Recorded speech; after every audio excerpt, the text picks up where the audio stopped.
What is going on, everybody? Welcome back to the Civilization 5 Ice Age AI only battle. I hope you're enjoying the action so far. It's been pretty crazy. We've had a bit of a quiet period though. There's some wars starting to pick up again. It looks like some civs starting to make some progress. We've seen Austria having some success against Rome. The Ottomans had some early success against the Huns, and obviously Shaka right now maybe going to grab a city off the Congo. I'm not sure. It seems very much in the balance. You know, I imagine we'll get a peace deal pretty soon if something doesn't go their way, but we'll see. We'll keep an eye on it. That would be a big one. I mean, both of them are probably top, good potential civs to reach the top. The Zulu probably are up there. The Congo definitely have the potential to be a good civ, just based on their sheer size. I mean, they've got plenty of resources going forward, so that would be quite interesting to see. Austria is starting to try against Rome. They're certainly going to hold on to this city, I think, for the rest of the game now, unless someone even bigger comes and takes it off them. But, from Rome, it should be safe. But whether they get to the city of Rome itself, we'll have to wait and see. Now, Greece here is still a good medium-sized, rival in the region. We'll keep an eye on them. Assyria, also plenty of units.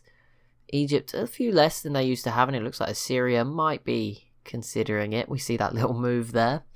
Just maybe thinking about it. But yeah, the Ottomans so far, not too much progress against Attila's court, the capital, but it looks like they're going for it now. Russia is also throwing everything at trying to get St. Petersburg back, which is quite a surprise. I guess Denmark has sort of fizzled out a little bit. Denmark was also attacking Russia and the Huns, so maybe they're going to put their differences aside. But yeah, we'll see how that all plays out. It is a complete mess. Also, the Celts are probably going to cut Denmark off from 3 of their cities. I'm sure this is a war that we will see eventually. Now, the Celts seem pretty busy walking around elsewhere at the moment, but we'll see. Carthage may grab the city off Portugal, which would be an even bigger blow to Portugal, who are already struggling quite a bit. Congo versus Rome. Okay, well, that doesn't matter. I've got my hopes up there. Corral versus Brazil. I think this is take 3. Is this your third attempt? I'm pretty sure, although I think they've both had one attempt at each other, and neither have been successful. Maybe I'm getting that wrong, but I seem to remember it. Maybe it was Corral twice. I think Brazil and the Inca are at peace at the moment, though. It does seem that way, right? There's no one really on the border. They're just chilling. But yeah, if Corral can do some damage, the Inca could really flip the coin. I mean, they could go after Brazil, or they could go after the Corral. I mean, it doesn't really matter. Either one could be pretty effective. Egypt versus Portugal. No, that does not matter. Okay, never mind. I thought it was Carthage, but no, Portugal's not a thing. Russia, Portugal, no, again, doesn't really matter. The Celts could maybe push this over the edge, but I feel like Carthage will get it done. It's not the best protected city in the world or anything. Shouldn't be too difficult with no real defenders to grab that. New research agreement. Austria and Mali have signed a research agreement. Interesting. Okay. What next? I know China has a settler. I think this might be a bit premature. Yeah, it's still all the way up here. We'll see where that ends up, though. We'll keep an eye on it. Also, see if anyone else has their eyes set on Hawaii. We've got this cool turtle city from Shoshone with the little head, arms. It definitely does look like that. I think it's pretty cool. I think it is just random. I don't think it's set to like make a city look like a tortoise. I think it's just completely random. Or turtle. They are different. Turtles go in the water, I think, not all the time. Tortoises, we've been comparing way too many animals on the channel recently. We had the buffalo thing argument the other day. I don't know which series that was in. It was definitely one of the Civ 5 ones. We had the buffaloes and the bison.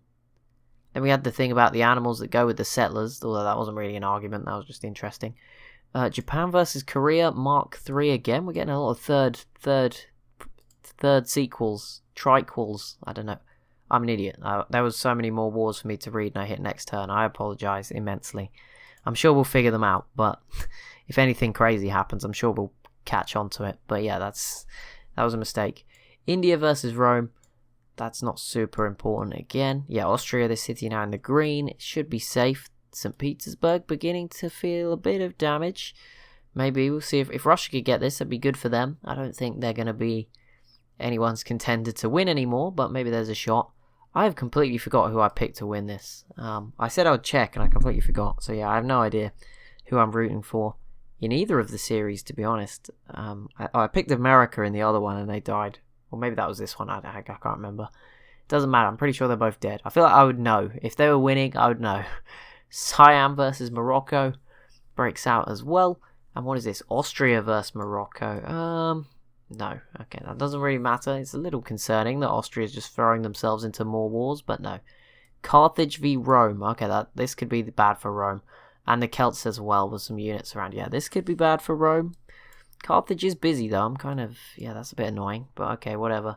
Assyria v Rome. Okay, that's pretty big, but they're still separated. And Assyria, Morocco again. Luckily enough for Morocco, there's a bit of a gap between those two. They should be safe for now at least. Anyway, right, Zulu. Okay, nope, they're not making progress here. Those mountains really hindering them. So I won't expect too much out of them. Right, Korea. Okay, Japan's going now, so I assume Korea declared this war, right? Or wait, was that last turn or this turn? Oh, that was last turn, so it could have been either of them. Okay. Either way, I mean, I don't know who's going to win. I would assume again that nothing's really going to happen. There's not really enough. Korea has a slight edge in this like little lake ocean thing here, but not enough to get Kyoto, I don't think. These 3 Galeuses can defend okay.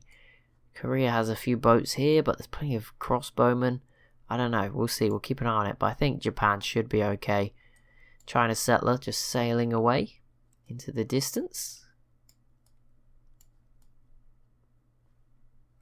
Shoshone have a couple of settlers as well. There's one here, and then there's another one in sort of California. There's 2 actually out here. The Sioux's still stuck here. Oh, it's been cut off of another tile. That's getting really sad now. Oh no. Who else? Has anyone else got any settlers sort of lurking around some of the empty spaces in the map? No one's got one in central Spain yet. They're just accepting that the borders will fill this up slowly. There's a big chunk of northern, like South America here that's still available with the sugar resource. You could settle like here and have a good coastal city. Mongolia versus Rome. No, that's not too bad. Nothing's going to happen there. Persia's settler has actually ignored all of India. Assyria also have one heading out this way. We'll see where that ends up. Could be interesting. Holy moly, Assyria have so many units. They've filled all their own tiles pretty much. Starting to use up Persia's as well. That's pretty ridiculous. Yeah, Carthage should definitely grab this. I don't know how much effort they're going to put in against Rome, but we'll keep an eye on it. I mean, it could be good for them to get it, I guess. There's still time to pull it together for Carthage. Could be quite an interesting turn of events. Not so many wars breaking out this turn. Everyone was going against Rome last time. They tend to do that. They pick on the weak civs. It happens. When I think the AI just gets convinced that because it's just the capital left, I think they just think, oh yeah, that's an easy way to a domination victory. I'll just go get that, and then forget that they have to actually do it.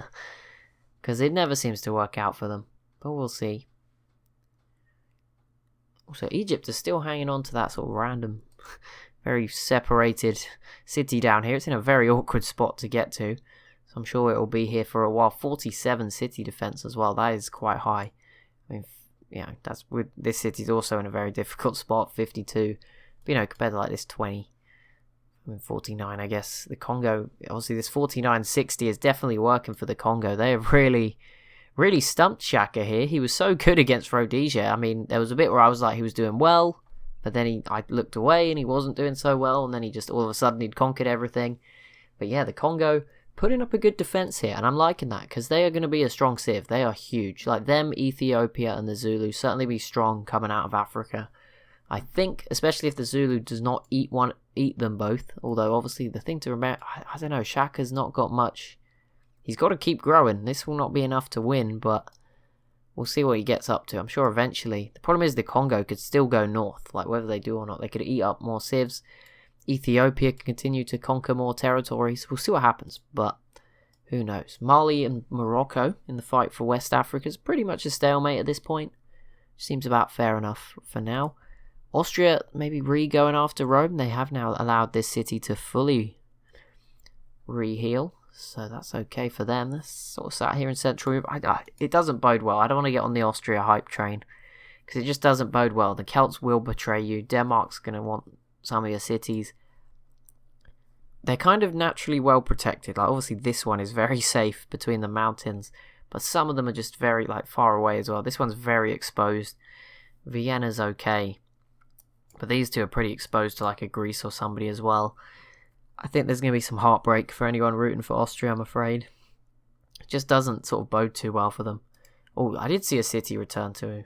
There we go. The Tsar did grab this at some point. I did see that and completely forgot to just come and look at it. How is Persia managing this? Okay, I mean, go for this city if you want. You deserve something, I guess. Go on. Russia with a settler heading into the war zone. Not sure that is ideal path, and I don't know where it's going because this is the one place where there's like no tiles available. So a bit of a weird choice of direction, but we'll see where it ends up, I guess.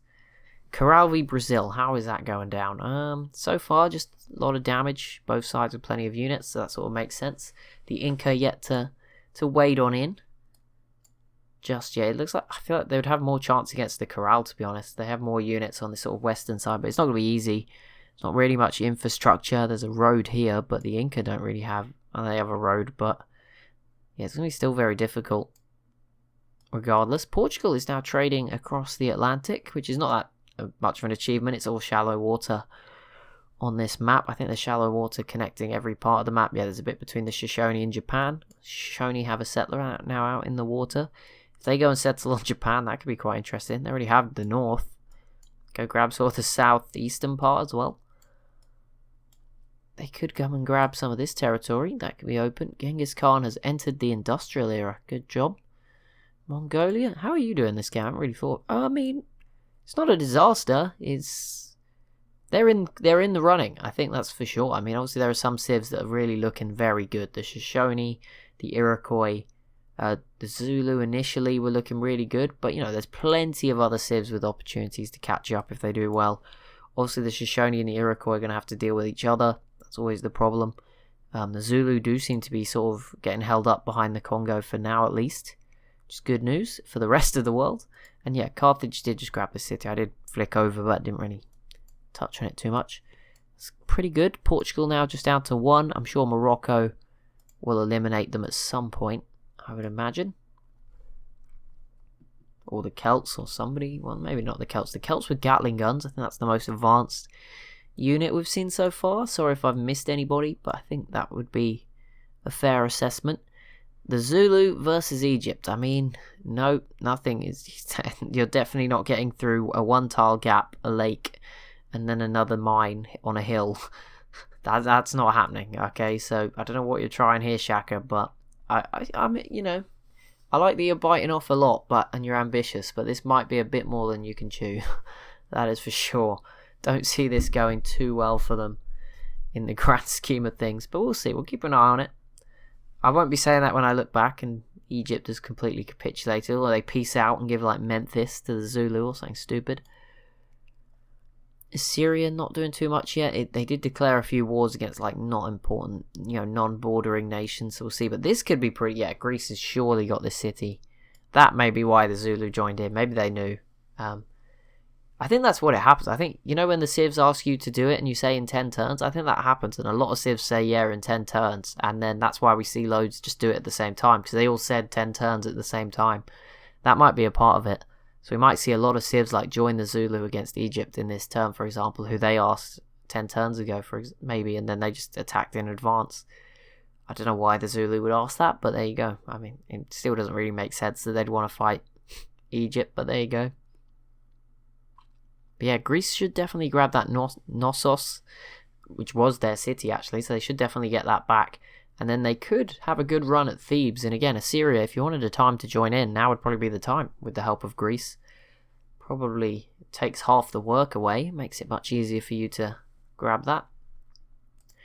The Huns, okay, Attila's court is very close. Next turn, it should probably go to the Ottomans. I don't know, 2 crossbowmen may not be enough, but it was in the red and then it healed to yellow. So assuming the Ottomans go again, they should at least put it down to like 0 health. There's still a fully healthy trebuchet here as well. Yeah, this should probably be a really rough turn for the Ottomans. For the Huns, I'm afraid. Russia sort of failing with their progress against St. Petersburg, and Denmark with a renewed offense. That's pretty scary for Russia, I'm afraid. That could be a problem. We'll see how that goes, though. It would be interesting if Denmark was to make a lot of progress. And Brazil and the Corral get an award for probably shortest war I've ever seen. One of them, anyway. But that will be it for this episode. So as always, if you have enjoyed, be sure to leave a like and a comment down below. Be sure to subscribe as well if you are new to the channel, and I'll see you in the next one.